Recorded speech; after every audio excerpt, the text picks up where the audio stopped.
Everyone at San Isidro Middle School thought they already knew everything about 13-year-old Gabriel Gabiron. He was the quiet Filipino kid who sat in the back row, always sketching characters in a notebook that had seen better days. He wasn't the strongest, he wasn't the loudest, and most days he slipped through the hallways hoping not to be noticed. But on one rainy Thursday morning, fate decided that Gabby would no longer have the luxury of being invisible, and what happened next would echo through the entire school long after the rain stopped. Gabby had been dreading that day from the moment he woke up. There was nothing unusual on his schedule, no exams, no presentations, nothing that should have made his stomach twist. But sometimes, when something bad is about to happen, your instincts whisper long before the world speaks. And as soon as he stepped into the school courtyard, he knew exactly why he felt uneasy.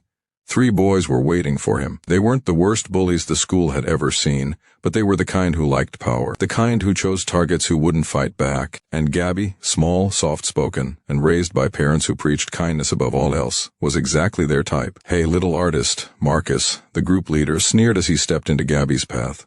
"Show us what you drew today." Gabby gripped his notebook tighter, not because it was expensive, it was worn, taped on the edges and full of pages threatening to fall out. But every drawing inside was a piece of his imagination, a place where he could escape whenever the world felt too sharp. I need to get to class," Gabby whispered. Marcus smirked and motioned to his friends. Before Gabby could blink, they had boxed him in against the side of the gym. The rain from the roof dripped down, forming little puddles at his feet. He could hear laughter from the courtyard as other students passed by, unaware of his little corner of fear. "Just show us the notebook," Marcus demanded. Gabby shook his head, his heart hammered. "Please don't." Marcus reached forward. Gabby's instincts screamed to run, but he froze, something he had done many times before. But just when Marcus's fingers grazed the notebook, Gabby made a choice he had never made in his entire life. He stepped forward, not to fight, not to run, but to speak. "Wait," he said louder than he expected. I'll show you, just not here." The bullies exchanged confused glances. They weren't expecting cooperation. They certainly weren't expecting confidence. "Where then?" Marcus asked. Gabby swallowed his fear. "In the art room."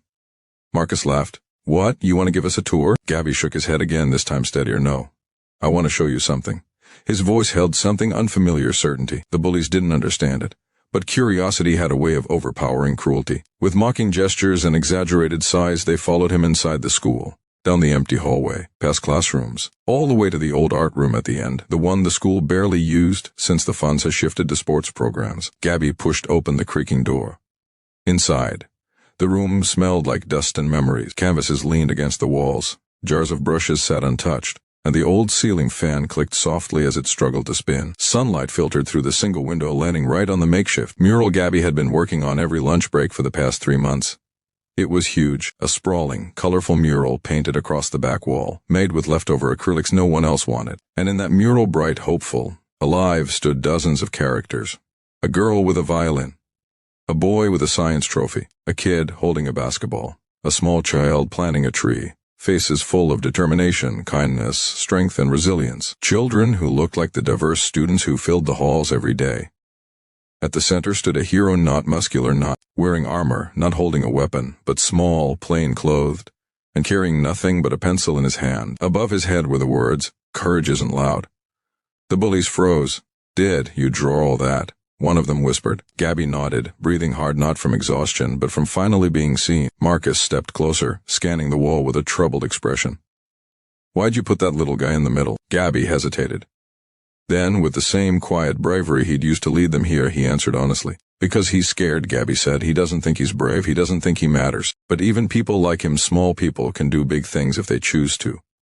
I wanted to remind myself of that. The art room fell silent. The rain outside softened, as though nature itself was listening. Marcus opened his mouth, but no words came out. For the first time since Gabby had known him, he didn't look powerful. He looked human, like a kid trying to figure out who he was supposed to be. "That's kind of cool," one of the boys mumbled. "Like inspiring." Marcus shot him a look, but it wasn't anger. It was confusion, like the ground beneath his feet had shifted, and he wasn't sure how to stand. "Why'd you show us this?" Marcus finally asked. "Why not just run? Or scream for help?" "Because," Gabby said softly, "you asked to see what I draw, and maybe I wanted someone to see it, even if it was you." There was something undeniably disarming about his honesty. No defensiveness, no hatred.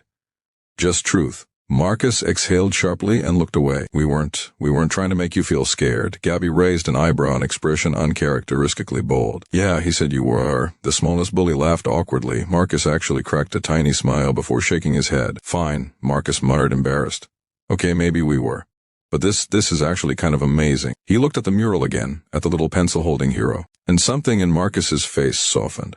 You know, he said quietly, my little brother, he likes to draw. I don't really know how to help him. He gets frustrated because his lines are all shaky. Gabby blinked, surprised. I could teach him, if you want. Marcus looked at him like the offer physically hurt, like kindness was heavier than a punch. Then he nodded slowly, maybe. What happened next spread faster than gossip ever had in San Isidro Middle School. First, one student found out, then a teacher, then the principal. By the end of the day, half the school had quietly wandered into the forgotten art room to see the mural painted by the boy no one noticed. Some students stood in awe. Some cried, some simply smiled at the bravery it must have taken to create something so vulnerable in silence. The mural wasn't perfect, but that was the beauty of it. It was real. Honest, unfiltered. The next morning, something even more shocking happened. Marcus and his friends walked beside Gabby, not behind him, not ahead of him, but beside him, carrying extra brushes and leftover paint they had borrowed from the supply closet. We thought, Marcus said awkwardly, scratching his neck, maybe we could help you finish it. Gabby stared at them, stunned. Then he gave a small, genuine smile. Okay, he said. Let's do it. And just like that, the mural became more than one boy's courage. It became a collaboration, a place where kids found comfort, connection, and sometimes even forgiveness. By the end of the month, the school officially reopened the art program. They named the room the Courage Studio. Inspired by a 13-year-old boy who never raised his fists, never shouted, never fought with anger, but changed everything with compassion. Gabby learned something too. Bravery isn't always dramatic. Sometimes it's as simple as speaking up. Sometimes it's choosing honesty over fear, compassion over pride, or creativity over silence. And sometimes, the smallest act of courage doesn't just save you, it transforms everyone around you. Years later, people still talked about that rainy Thursday morning, not because it involved bullies, but because a boy who felt small became the spark that reminded an entire school what humanity looks like: quiet, kind, but unbelievably powerful.